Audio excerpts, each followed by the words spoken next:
തിരുവിഷ്ട ministries bread of ലൈഫിലേക്ക് സ്വാഗതം. 2020 December 18 zero Malabar സഭ വിശുദ്ധ കുർബാന മധ്യേ പ്രഘോഷിക്കുന്ന തിരുവചനങ്ങൾ കൊളോസ്യർക്കുള്ള ലേഖനം 1-ാം അധ്യായം 10 മുതൽ 16 വരെയും വിശുദ്ധ മർക്കോസ് വിശേഷം 1-ാം അധ്യായം 1 മുതൽ 8 വരെയും തിരുവചനങ്ങൾ. മിശേലേറ്റം പ്രിയപ്പെട്ടവരെ, സ്നേഹവന്ദനം. യേശുവിനെ ആനുകാലിക ലോകത്തോട് ഏറ്റുപറയാൻ പ്രേരണയാകുന്നതാണ് ഈ മംഗളവാർത്തക്കാലം. ക്രിസ്തുജനനം നാം ആഘോഷിക്കുന്നതിൻ്റെ അർത്ഥം എന്താണ്? അത് കേവലം നമ്മുടെ ഒരു ഓർമ്മയാചരണമല്ല, ഓർമ്മപ്പെടുത്തുക എന്നൊരു അർത്ഥം കൂടി അതിനുണ്ട്. സാധാരണയായി നാം നമ്മുടെ ജീവിതത്തിൽ നടത്തുന്ന ഒരു ഓർമ്മയാചരണമെന്നാണ് ഒരു തിരുനാൾ ബന്ധിപ്പിക്കുന്ന അർത്ഥം. യഥാർത്ഥത്തിൽ അത് ലോകസമക്ഷം ഒരു ഓർമ്മപ്പെടുത്തലിൻ്റെ ചിത്രമാണ് വരച്ചു ചേർക്കുക എന്ന കാര്യം ഓർക്കണം. പുൽത്തൊഴുത്തിൽ യേശു ജനിക്കുന്നത് നാട്ടുകാർക്കൊക്കെ അറിയാം, നക്ഷത്രം തൂക്കുന്നതും നാട്ടുകാർക്കറിയാം.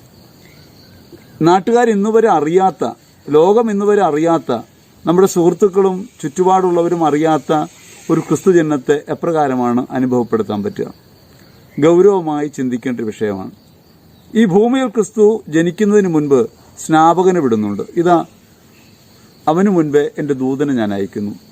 അങ്ങനെ ദൂതനായിട്ടാണ് സ്നാപകൻ ഭൂമി വരിക. സ്നാപകൻ ഭൂമിയിൽ വന്ന് വെട്ടുക്കിളിയും കാട്ടുതേനും ഭക്ഷിച്ച് തോൽവാറണിഞ്ഞ് മരുഭൂമിയിൽ വസിച്ചുകൊണ്ട് മരുഭൂമിയിൽ വിളിച്ചു പറയുന്ന ശബ്ദമായിട്ട് മാറി. മാനസാന്തരത്തിലേക്ക് ലോകത്തെ ക്ഷണിക്കുന്ന ശബ്ദമായി മാറി. ക്രിസ്തുവിനെ ചൂണ്ടിക്കാട്ടാനുള്ളവനായിട്ട് മാറി. സ്നാപകൻ ഈ പ്രവൃത്തി ചെയ്യുമ്പോൾ തൻ്റെ ജീവാർപ്പണം കൊണ്ടാണ് ഇത് അടയാളപ്പെടുത്തുക. ക്രിസ്തുവിന് മുൻപേ അയക്കപ്പെട്ട ദൂതനാണ് എന്നൊരു ബോധ്യം സ്നാപകന് നൽകപ്പെട്ടിരുന്നു. അതുകൊണ്ട് മരുഭൂമിയിൽ വിളിച്ചു പറയുന്നവൻ്റെ ശബ്ദമായി, സ്വന്തം വ്യക്തിത്വം നിലനിർത്താൻ ആഗ്രഹിക്കാത്തവനായി, ക്രിസ്തുവിനെ ലോകത്ത് പ്രകാശിപ്പിക്കുന്നവനായി പ്രവർത്തിക്കുകയാണ് സ്നാപകൻ. ഞാനും നിങ്ങളും യേശു ക്രിസ്തുവിൽ മുദ്രിതരാണ്. ക്രിസ്തു അകമേ വസിക്കുന്നുണ്ട്. ക്രിസ്തുവിലാണ് നമ്മുടെ ജീവിതം. ഇതൊക്കെ ബോധ്യതലത്തിൽ തിരിച്ചറിഞ്ഞവരാണ് നാം. പക്ഷെ ജീവിത പ്രവർത്തന വഴിയിൽ എത്രത്തോളം ക്രിസ്തുവിനെ ഇങ്ങനെ കാട്ടിക്കൊടുക്കാൻ കഴിയും വിധമുള്ള ഒരു ജീവിതം നമുക്കുണ്ട്. എന്താണ് ക്രിസ്തുവിനെ കാട്ടിക്കൊടുക്കാനുള്ള പ്രധാനപ്പെട്ട കാര്യം? അതൊന്ന് സ്വയം ഉപേക്ഷയാണ്. അവനവനെ ഉപേക്ഷിച്ചുകൊണ്ടും സ്വന്തം താല്പര്യങ്ങളെ മറികടന്നുകൊണ്ടുമല്ലാതെ ക്രിസ്തുവിനെ ലോകത്തിന് മുമ്പ് പ്രകാശിപ്പിക്കാൻ നമുക്ക് സാധ്യമല്ല. നാം ഇന്ന് നടത്തുന്ന വിശ്വാസ ജീവിതം, നാം ഇന്ന് നിവൃത്തിയാക്കുന്ന വിശ്വാസ ജീവിതം പലപ്പോഴും നമ്മുടെ സ്വന്തം താല്പര്യങ്ങൾക്ക് അകത്തു നിന്നുകൊണ്ടാണ്. ഈ സ്വന്തം താല്പര്യങ്ങളെ മാനിച്ചുകൊണ്ടാണ്. വ്യക്തിത്വം നിലനിർത്താനുള്ള തത്രപ്പാടിലാണ്.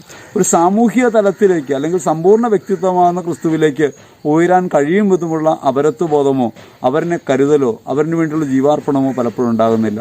നമ്മുടെ ജീവിതം ഒരു ചുറ്റുവട്ടത്ത് ഒതുക്കാനാണ് നമ്മുടെ ശ്രമം. കുടുംബം എന്ന പശ്ചാത്തലത്തിനകത്ത്, വ്യക്തിബന്ധങ്ങൾ എന്ന പശ്ചാത്തലത്തിനകത്തൊക്കെ ഒതുക്കി തീർക്കാവുന്ന ഒന്നായിട്ട് നാം നമ്മുടെ ജീവിതത്തെ കാണും. അതിനപ്പുറത്തേക്ക് കടന്ന് ജീവിതം തകർക്കപ്പെടുമ്പോഴാണ് യഥാർത്ഥത്തിൽ അത് ക്രിസ്തുവിന് സാക്ഷ്യമായിട്ട് മാറുക എന്ന പരമാർത്ഥം എത്രത്തോളം നാം തിരിച്ചറിയുന്നുണ്ട് എന്ന് ചോദിച്ചാൽ തുച്ഛമാണ് എന്ന് പറയേണ്ടി വരും. ശിലറ്റം പ്രിയപ്പെട്ടവരെ, അപ്രകാരമായിത്തീരുന്ന ഒന്നിനെക്കുറിച്ചാണ് കൊളോസ്യർ ലേഖനം നമ്മോട് പറയുക. കർത്താവിന് യോജിച്ചതും അവിടത്തേക്ക് പ്രീതിജനകവുമായൊരു ജീവിതം നയിക്കാൻ നാം ശ്രദ്ധിക്കണം. അതിനെക്കുറിച്ച് റോമർ ലേഖനത്തിൽ പറയുന്നുണ്ട്. എങ്ങനെയാണ് പ്രീതിജനകമായ ജീവിതം നയിക്കാൻ പറ്റുക? നിങ്ങളുടെ ശരീരങ്ങളെ സജീവവും ശുദ്ധവുമായൊരു ബലിയായി ദൈവത്തിന് സമർപ്പിക്കുന്നു. അതായിരിക്കട്ടെ നിങ്ങളുടെ യഥാർത്ഥമായ അർപ്പണം. അങ്ങനെ യഥാർത്ഥമായ ആരാധനയിലേക്ക് പ്രവേശിക്കുമ്പോൾ നിങ്ങൾക്ക് നിങ്ങളുടെ മനസ്സിൻ്റെ നവീകരണം വഴി പൂർണ്ണത പ്രാപിക്കാൻ കഴിയും. നല്ലതും ഉചിതവും പ്രീതിജനകവുമായതെന്തെന്ന് അപ്പോൾ നിങ്ങൾക്ക് ബോധ്യപ്പെടും. അപ്പോൾ നല്ലതും ഉചിതവും പ്രീതിജനകവുമായൊരു ജീവിതം നയിക്കാനായിട്ട് നമുക്ക് കഴിയണമെങ്കിൽ ഒരു സ്വയം ഉപേക്ഷയുടെ ആത്മാർപ്പണത്തിൻ്റെ ഭാഗമുണ്ടാകണമെന്നാണ് വചനമെന്ന് നമ്മെ പഠിപ്പിക്കുക. അപ്പോൾ നമ്മുടെ എല്ലാ പ്രവൃത്തികളും ഫലദായകമാകും. അപ്പോൾ നമ്മുടെ അറിവ് സമ്പൂർണ്ണമാകും. അങ്ങനെയെല്ലാം സഹിക്കുന്നതിനും ക്ഷമിക്കുന്നതിനും കഴിവുറ്റവരായിട്ട് നമ്മൾ ബലം പ്രാപിക്കുകയും ചെയ്യുമെന്നാണ് കൊളോസ്യർ ലേഖനം നമ്മൾ ഓർമ്മിപ്പിക്കുക. ഇപ്രകാരം ഒരു അർപ്പണബോധത്തോടെ നാം ജീവിക്കുമ്പോൾ അതിനുവേണ്ടിയാണ് അന്ധകാരത്തിൻ്റെ ലോകത്തു നിന്നും പ്രകാശത്തിലേക്ക് നമ്മൾ ക്ഷണിച്ചത്. എല്ലാ വിശുദ്ധരോടുമൊപ്പം ഒന്നു ചേർന്ന് ക്രിസ്തുവിൻ്റെ സ്നേഹത്തിൻ്റെ സമ്പൂർണ്ണതയിലേക്ക് വളരാൻ വേണ്ടി. അതിനുവേണ്ടിയാണ് ഈ ലോകത്ത് ഈ സഹനമാർഗത്തിലൂടെ, ക്ലേശത്തിലൂടെ നാം കടന്നു പോകുന്നതും ക്രിസ്തുവിനെ പ്രതി സ്വയം ഉപേക്ഷയുടെ പാത സ്വീകരിക്കുന്നതും. എല്ലാ ആധിപത്യങ്ങളും അധികാരവും ഉള്ളവനായ, അല്ലെങ്കിൽ ദൃശ്യാദൃശ്യ ലോകങ്ങൾ മുഴുവൻ സമ്മേളിപ്പിക്കുന്നവനായ ക്രിസ്തു, നമ്മെ ദൈവത്തോട് ചേർക്കുന്നവനായ ക്രിസ്തു ഈ ഭൂമിയിൽ അവതരിച്ചത് ഇപ്രകാരമുള്ള ഒരു സമ്പൂർണ്ണതയിലേക്ക്, അല്ലെങ്കിൽ ഒരു ദൈവാനുഭവത്തിൻ്റെ ഉയർച്ചയിലേക്ക് നമ്മെ നയിക്കാൻ വേണ്ടിയാണ്. ദൈവപുത്ര സ്ഥാനത്തിൻ്റെ അനുഭവത്തിലേക്ക് ഉയർത്താൻ വേണ്ടി. അങ്ങനെ ക്രിസ്തു ഭൂമിയിൽ അവതരിച്ചതിൻ്റെ ഒരു ഓർമ്മയാചരണമാണ് ഈ തിരുനാളാഘോഷത്തിൽ നമ്മൾ കണ്ടെത്തുക. അപ്പോൾ തിരുനാളുകൾ ആഘോഷിക്കാനായിട്ട് നാം നോമ്പെടുത്തൊരുങ്ങുന്നു, കാലക്രമമനുസരിച്ചുള്ള പ്രാർത്ഥനകളിലൂടെ ഒരുങ്ങുന്നു.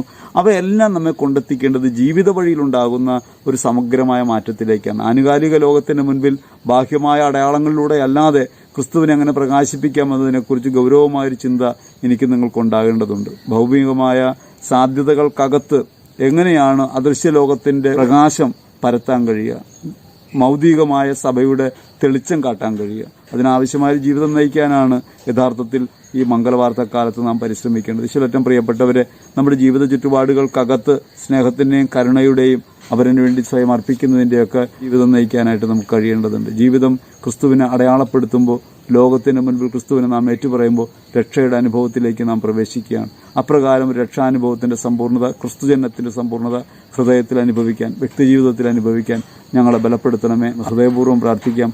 ദൈവം നമ്മെ അനുഗ്രഹിക്കട്ടെ. ആമേൻ.